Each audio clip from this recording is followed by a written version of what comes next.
guys, this is Starfall Phantasm from StarrySky Gaming, and welcome to my Warlock video. Now, this video is going to be showing you the kind of like Frost Dragon Helix build I'm currently using. It puts out a lot of good damage, a lot of burst, basically good for mobility, especially if you have to avoid a lot of AoE and attacks if you're having a lot of aggro. So I currently recommend this build for the dungeons, especially for the Azura dungeon when that comes out. Anyway, let's get started. So let's have a look at exactly where my points are now. On this character I am Hongmoon 5, so I have quite a few points to put out, so welcome to copy this build, but you don't have to if you don't want to. Okay, so now I have, sorry, that should have been like, so I have 3 points in my thrall, down to this one. I have Repulse, Quill there,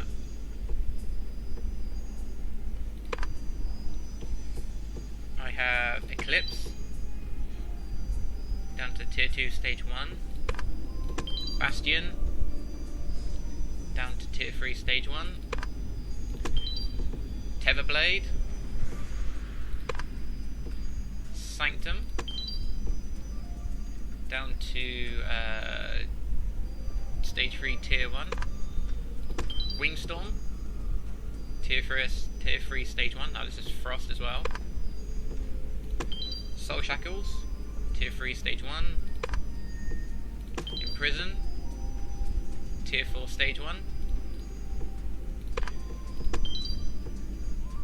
Dragon Helix, which is the shadow damage part of the build, Bombardment, single target one, because basically when it crits you get a bit of focus back. Now this build is really good for focus regen, so you can pretty much spam the right bumper and in between the combo rotation. Mantra, obviously your most important skill for regen. I have Never Pulse. Now I know a lot of people don't put points in this one, but I do just mostly because for increased ranged attack speed. Because that comes in handy when I have Circle of Wrath mostly, because I want to keep it near me, don't I, for the EP buff. So now my thrall will be attacking a bit quicker to put up that little bit more extra damage.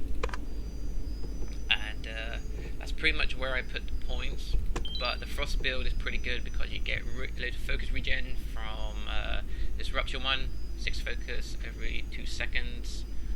And you know, it basically on critical bombardment it decreases their Rupture by 1 second, which is pretty good. So, and when it crits, you get a bit of focus back from that as well. So there's a lot of focus regen, and you can spam your right mouse bumper in between it quite a bit. So that's where I have my points at the moment.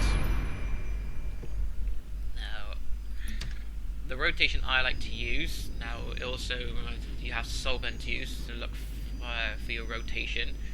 So, what I do is pretty much I always summon my thrall there. Now what I want to do is summon my thrall, burn my first rotation of cooldown, and then pop Soulburn for the refresh. I just don't pop it straight away because you know, I can get a long rotation. So.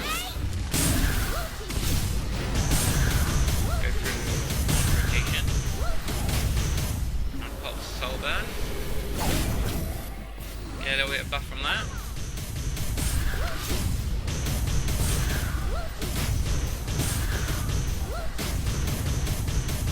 See, right under it, pumping out quite a lot of damage. And number 3 afterwards, Dragon Helix, Storm.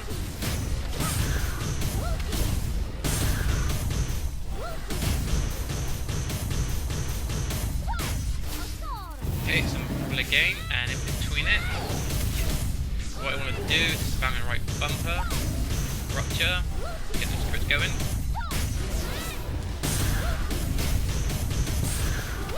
Don't forget to always put your mantra in between it every now and again. Okay, you can see you can pretty much keep this going quite a long time.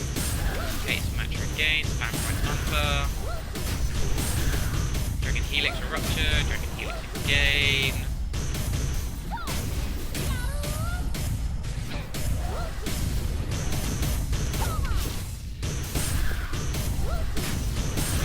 regen, plenty of spam on your right bumper.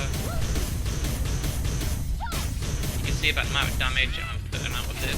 Now this is really, really great, especially in dungeons. Also, why I recommend a single target right bumper. Right bumper, because since it's an instant cast, when you hit rupture, and it does a little bit more damage. Right, let's finish off my rotation, and then I'll shield. Okay, rupture Helix.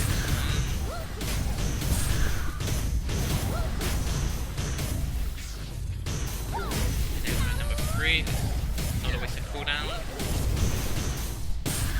Helix, mantra, Helix, rupture, on your right bumper, right bumper.